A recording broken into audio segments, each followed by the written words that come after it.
سلام، خدمت خانم رحمتی هستیم، فردیسی کرج. به بزرگوارا، دستگاه ها گاهی اوقات یه مدت که کار میکنه یه سرصداهایی دارن. وقتی بهش اهمیت ندید معمولا کمک ها خراب میشه، میزان شفت پربرینگتون هم خراب میکنه. گاهی اوقات شما شفت پربرینگتون هم خرابه، کمک ها هم خرابه، بهش اهمیت ندید، اتفاقی که برای دستگاهتون میفته این شکلی.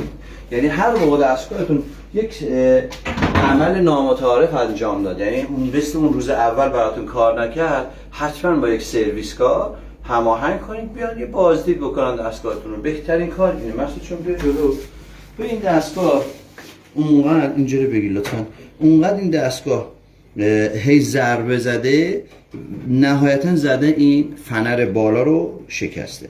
چه اتفاقی افتاده؟ اتفاقی که افتاده ببینید این وقتی میشکنه میاد پایین، معمولا ببینید لاستیک هم پاره میکنه. خب و درستش که اینه که شما وقتی اتفاق اینجوری میفته، سر و صدا داره دستگاه، حتما با یک سرویسکار حرفه‌ای هماهنگ کنید بیان یه تست بگیرن از دستگاهتون، ایرادای دستگاهتون رو بهتون بگن. صلاح تونستید هزینه میکنید زودتر انجام بدید، چون پیشگیری هزینه‌اش از درمان خیلی کمتره. مرسی.